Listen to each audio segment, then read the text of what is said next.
I've lived on this stretch of dry, cracked earth longer than any man should, and every year it takes another piece of me. My name's Clint Rollins, 52 years old, half of those spent trying to make something out of this patch of West Texas land my father left behind. And every dusk I ride the fence lines like a ghost, wondering if I'm guarding the ranch or just the memories buried under it. Tonight, I watched the sun bleed itself out behind the scrub hills. There's a certain mercy in the dark out here. It hides the broken boards on the barn. The water troughs run dry, the charred skeletons of crops that never made it through spring. Sometimes I think I'm just as dried up, my bones as brittle as the mesquite branches that snap under my boots. I tie up my old mare, Daisy, next to the hitching post out front. She's the only soul I talk to most days. She doesn't talk back, which suits me fine. The porch boards groan under my weight as I step up. I half expect to hear Rachel's voice, my late wife, calling from the kitchen, teasing me for tracking mud through her clean floor. But the house is empty. Has been for years. She left before the cancer did the rest. I told myself I understood. A woman needs laughter and warmth. I didn't have much of either left to give her. Inside, the air is stale, thick with dust and old regrets. There's an unpaid bill on the table, bank threatening foreclosure again. I shove it under a pile of newspapers I keep meaning to throw out. I make a cup of weak coffee, though it tastes like burnt water these days. Something stirs deep in my chest when I sit down. Maybe it's just the loneliness gnawing at me like termites at the barn beams. Or maybe it's the sense that I'm not meant to die here alone, no matter how much I deserve it. After supper, if you can call stale bread and bitter coffee supper, I saddle Daisy again. There's something in me that won't rest, a twitch behind my ribs that pushes me back out under the stars. I ride south, past the dry creek bed, the one that used to run thick enough to drown a man. Now it's nothing but a scar in the dirt. My father always said water is life, but he never told me what to do when the life ran out. I guide Daisy along the old trail that splits at the crossroads. There's a big oak there, must be 100 years old, branches spread wide like arms reaching for something they'll never hold. I stop beneath it, swing down, and lean my back against the trunk. I stare at the stars scattered above, cold little fires I can't touch. Sometimes I think about just laying down, letting the land swallow me up. No one would miss me. No wife. No kids. The bank to come take the place, plow over my bones with the rest of the pasture. But tonight, the wind's different. It carries a whisper, like a child's laugh, light and quick, carried on the breeze. I sit up, squinting into the dark. Maybe I'm imagining it. I've done worse. Seen ghosts of my father walking fence lines, heard Rachel humming from an empty bedroom. But the laugh comes again, clearer now. It's a girl's voice, and it's close. Then I see her, small, barefoot, standing where the trail forks, half hidden by moonlight. She can't be more than 6 or 7, hair a tangled halo around her face. Big eyes stare at me, curious but not afraid. God knows she should be, finding a grizzled man like me alone in the dark. "Howdy there," I say, my voice rougher than I mean it to be. She doesn't flinch, just tilts her head, studying me like I'm some critter caught in a trap. "You look sad, sir," she says, words soft but clear as creek water used to be. "Want to meet my mommy?" I should say no. Every sensible thought in my head screams it. She could be a trap, some backwoods scam. Though the thought's laughable, there's nothing left here to steal. But there's something in her eyes, something too old for that tiny face. A weight I know too well. She's known hunger. She's known what it is to wonder who'll come for you when the dark comes close. "What's your name, little one?" I ask. "Sadie Mae," she says, voice lilting like a song half forgotten. She points down the fork to the left. "Mommy's this way. She's tired. We've been walking all day." 1,000 reasons to turn my back claw at me. But that twitch in my chest won't quiet. Maybe it's foolish. Maybe it's mercy. Or maybe it's just the last shred of goodness I got left. I whistle for Daisy, toss her reins over my shoulder, and nod for Sadie Mae to lead on. We walk in silence for a bit, the dry grass brushing at our boots. She keeps glancing back at me like she's making sure I don't vanish. The moon slides behind a cloud, but her small hand finds mine for balance, warm and certain in my calloused palm. I don't know what waits at the end of this trail, a desperate woman, a trap, a blessing, or a curse. But as we move deeper into the trees, one thing's sure. Something's changing. For the first time in too damn long, the night doesn't feel so empty.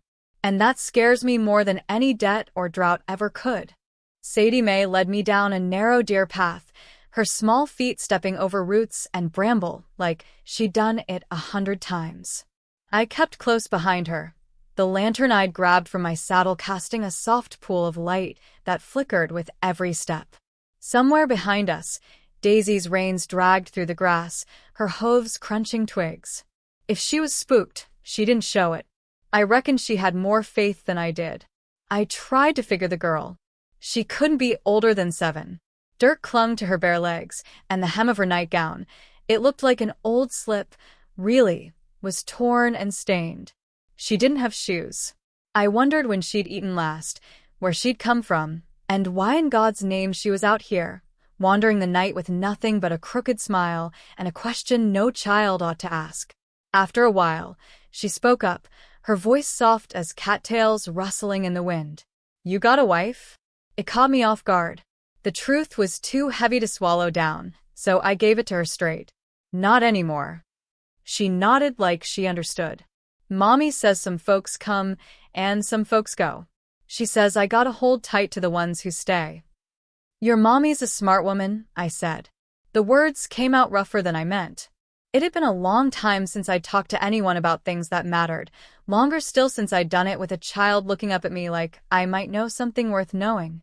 We pushed through a stand of young mesquite, the branches scratching my arms. Up ahead, the trees opened into a small clearing. I caught sight of a flicker, a weak, flickering flame half buried behind a makeshift windbreak of piled stones.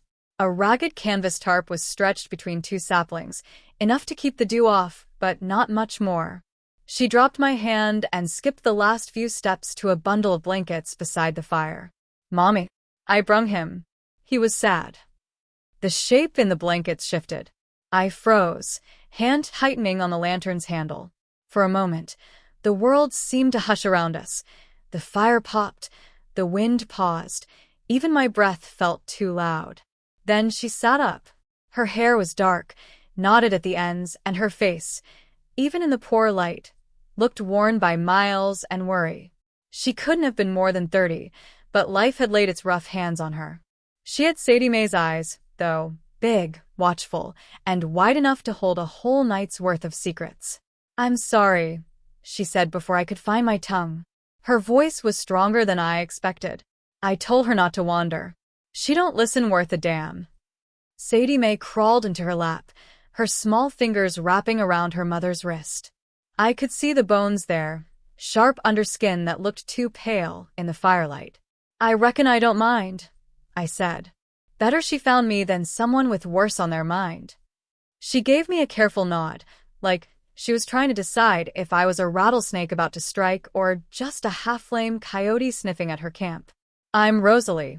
This here's our resting spot for the night. Didn't mean for company. Name's Clint Rollins," I offered. "I got a ranch up yonder." I pointed into the dark, though it felt foolish. The ranch was a ghost more than a place these days. "You two out here alone?" Her mouth twitched like she wanted to laugh, but couldn't find the strength. "Seems that way." The wind kicked up, and the tarp rattled. Rosalie tugged the blanket tighter around Sadie Mae's shoulders. I could see her ribs move under the thin cloth when she breathed. "You runnin' from something?" I asked. It came out blunt, but I'd never been one to dance around a thing once it sat in front of me. She didn't answer right off. Her eyes flicked to Sadie Mae, then to me, then down to the fire like the flames might tell her what to say. "We're not criminals, if that's what you're a-skin. But we ain't got nowhere else to go. My husband, he ain't the kind you argue with and come away unhurt. We had to leave." My jaw clenched at the word husband. Too many men out here called themselves a husband like it was a badge to do wrong by the people who trusted them. I wanted to ask more, but I knew how pride worked. You push too hard, folks clam up and turn mean.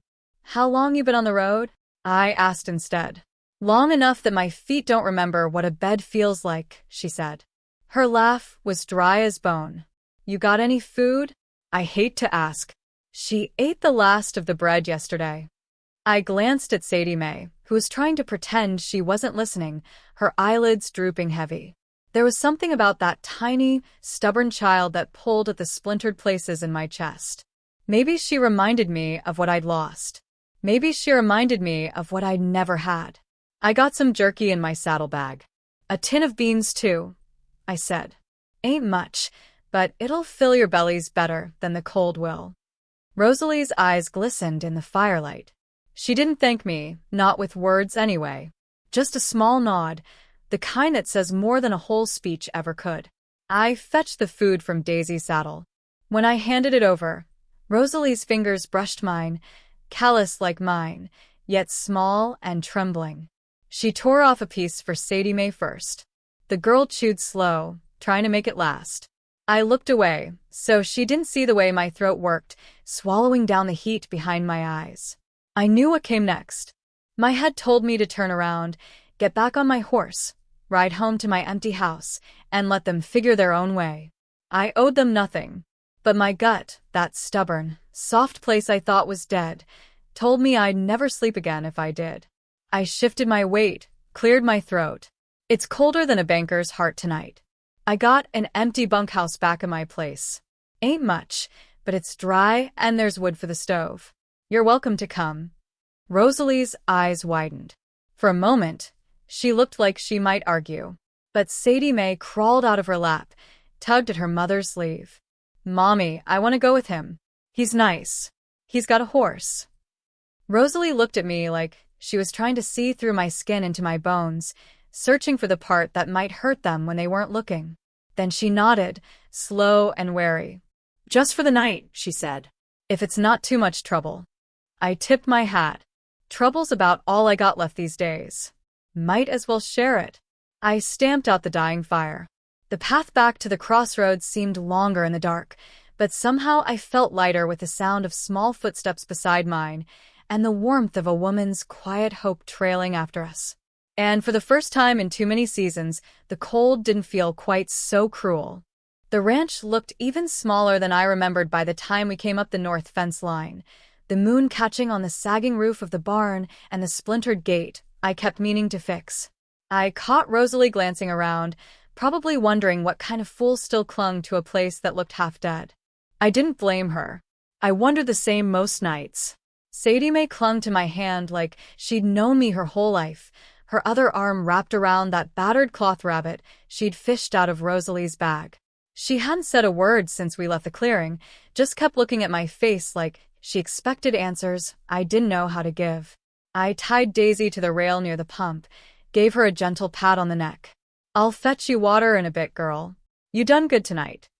She bobbed her head, breath steaming in the cold. This way, I said, jerking my chin toward the bunkhouse. The wind whistled through the yard, rattling the loose siding on the tool shed. I wondered if the sound made Rosalie nervous. If I were her, I'd be jumpy too, alone with a stranger under a roof that barely held the cold out. Inside, the bunkhouse smelled of old wood and loneliness. Dust floated in the lantern light like tiny ghosts. There were 2 narrow beds, one stacked with blankets that hadn't felt a warm body in years. I set my lamp on the rickety table. Ain't much, but it's warm when the stove's lit, I said. Rosalie took it in with careful eyes. She didn't sit, not yet. Instead, she moved to the window, pressed a hand to the frame as if testing whether it could hold back whatever she'd been running from. Sadie Mae hopped onto one of the bunks, the bed springs squealing under her weight. Her giggle was soft, but it cracked something tight inside my chest all the same. Rosalie finally turned to me. Why are you doing this? The question shouldn't have surprised me, but it did. Maybe because I'd been asking myself the same thing since I'd first seen that child standing under the oak tree. Because I know what it feels like to run out of road, I said. And I know what it feels like when no one offers you so much as a cup of water. She stared at me for a long beat. Then she nodded, like she wanted to believe me but was too tired to pick a fight with her own doubt. I busied myself at the stove. I had an old tin of coffee I'd been rationing for months. I figured they deserved the good stuff, weak as it was. I filled the dented kettle and set it to heat. "You hungry still?" I asked over my shoulder. Sadie Mae raised her hand. "I want toast." Rosalie managed a ghost of a laugh. "She's never had toast. We've been living on scraps and luck." "Well," I said, "ain't much bread left, but I'll see if the heel's still good." I dug through the pantry, found the last of it wrapped in burlap. A few spots of mold I could scrape off. I cut the best of it into chunks and set it near the stove to warm. Rosalie settled onto the edge of the second bunk, her shoulders folding in on themselves. I watched her in the lamplight, the way her hands kept worrying at the hem of her sleeve, the way her eyes darted to the door every time the wind moaned through the eaves. "Your husband," I said, careful not to let the word taste too bitter. "He looking for you?" She stiffened, eyes cutting up to mine. There was fear there, but something harder, too, like she'd run out of tears and had only fight left. "He won't stop till he finds us," she said. "He's got friends. Deputies who owe him favors.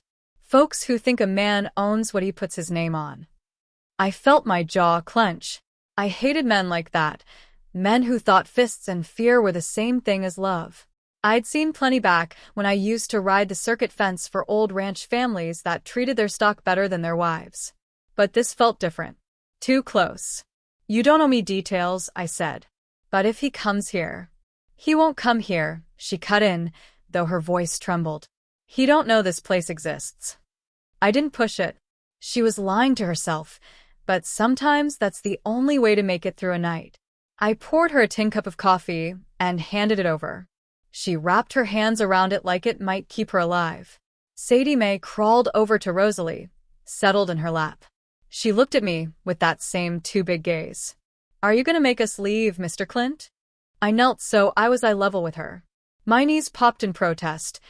Age and cold don't treat a man kindly. "Not tonight, Peanut. You and your mama can stay till you figure what's next." Her smile was small, lopsided, like she didn't quite trust it yet. She tucked her head under Rosalie's chin and closed her eyes. It struck me then how small they both looked in that drafty room, like birds blown off course. I sat back on my heels, studying the pair of them. I didn't want to admit what I felt, the spark of something like purpose, or maybe just the ache of wanting to be needed. The ranch hadn't needed me in a long time. The cattle were gone. The fields were dust. The house was nothing but boards and memories. But here, in this fragile moment, I felt like I might be more than the ghost I'd become. I stoked the stove, fed it another split of mesquite. The flames popped and hissed, filling the shadows with a warm flicker. I could almost pretend this was what a home should feel like, a mother and her child dozing in the soft glow of a fire, the wind held back by walls that, for now at least, didn't let the darkness in. But I knew better. I knew the world had teeth. And somewhere out there was a man who'd chew through every fence, every locked door, every lie Rosalie told herself just to drag them back to the life they'd fled. I knew it because I'd seen that kind of hate before. It never stayed gone for long. When the kettle whistled, I poured myself a cup, set the rest aside for morning. I stayed by the window, keeping watch, every creak in the trees sharpening my nerves. And though they slept, Sadie Mae with her rabbit, Rosalie with one hand tangled in her daughter's hair like a tether, I didn't close my eyes once. I had too much to lose now. And that scared me more than any storm that had ever come down off these hills. By the time the sun peeled itself over the horizon, the bunkhouse smelled of wood smoke, coffee grounds, and something almost like peace. I'd stayed awake through the night, watching shadows crawl across the yard and listening for the snap of a branch that didn't belong to wind or wildlife. But nothing came. Just cold air, a quiet sky, and the weight of a decision I wasn't ready to admit I'd already made. Rosalie stirred just after dawn, rubbing her eyes with the back of her hand like a child might. Her hair was tangled, her face pale, but her eyes were sharper than the day before. I handed her the last of the coffee without a word. She took it with a small nod, then sat on the edge of the cot, watching her daughter sleep. "She never cries in her sleep," she said softly. "Not anymore. Not since we left." I didn't answer right away. My hands were wrapped around my own cup, fingers stiff from the cold and age. "Sometimes not crying's just a different kind of wound," I finally said. She looked at me, really looked this time, like she was trying to figure out where the cracks were in the walls I'd built. I didn't offer her any help. If she wanted to know the shape of my pain, she'd have to earn it same as I did. An hour later, after Sadie Mae woke and shared the last heel of bread with Rosalie, I walked them up to the main house.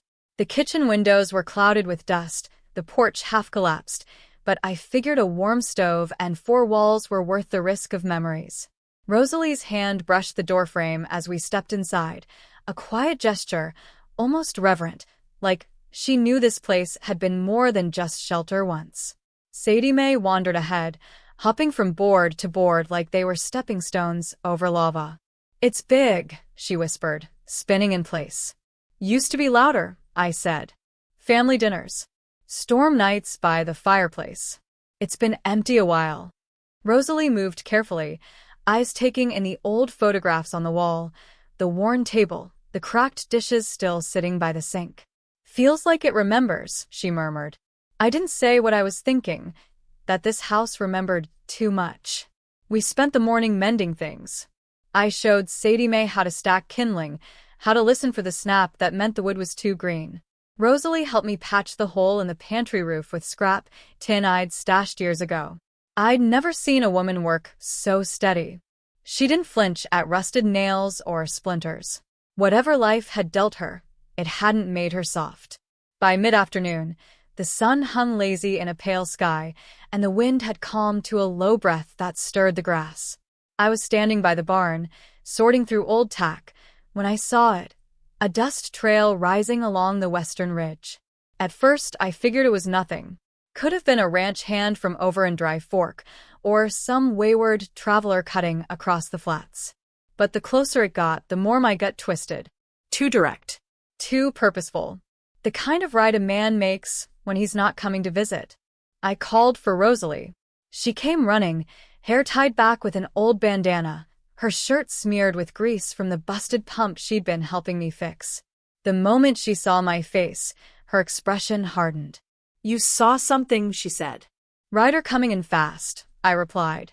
"1 man, maybe 2. Can't see their faces yet." She stepped beside me, eyes narrowed against the sun. "It's him. It has to be." I didn't ask how she knew. A woman always knows the shape of the fear she's run from. I pulled my old rifle down from its hook in the barn. It hadn't been fired in 5, maybe 6 years. The barrel was clean, though the stock had cracked from years of dry heat. I loaded it with steady hands. My heart was hammering, but not from panic, from purpose. "You and Sadie get inside," I said. "Lock the doors. Stay out of sight. If it goes bad, run out the back and take Daisy. She knows the route to Jasper's Ridge. There's a ravine." "No," Rosalie's voice stopped me cold. "I'm not hiding. Not this time." I turned to her, saw something burning in her eyes. Not fear, not defiance. Resolve. The kind that gets carved into people by fire and loss. "He's not taking her back," she said. "Not ever." We stood there in the yard, waiting. The rider came into view, and my blood iced. 1 man, all right. But behind him, slung across the saddle, was a shotgun. And strapped to his chest, plain as daylight, was a deputy's badge. "Sheriff's man," I muttered. "Maybe he's here to talk." "He's not," Rosalie said. "That's not how Mick sends his messages." The man pulled up his horse about 20 paces out. He had a long face and dark eyes, and a smile that didn't match either. "Afternoon," he called. "Nice day to be neighborly." I stepped forward, rifle at my side. "We don't take visitors uninvited." He leaned forward, glancing at Rosalie behind me. "Miss Carter, I believe your husband's worried sick. Wants his girls back." "Tell him to worry about his soul," she replied, voice sharp as a whip crack. "Because he already lost us." The man chuckled. "Now, that's no way to speak to the law." "You're not the law," I said, lifting the rifle slightly. "You're just a man who got paid to chase someone smaller than him." His smile twitched, faltered, then slid away. "You really want to do this, old man?" I met his gaze and didn't blink. "Try me." A long pause. Then he clicked his tongue, tugged the reins. "You're making a mistake," he said. "He'll come. He always does." "Let him," Rosalie whispered beside me. The man turned, riding off without another word, dust curling behind him like smoke from a fuse already lit. We watched him go until he vanished behind the ridge. I looked at Rosalie and she looked at me. We both knew the fuse was burning.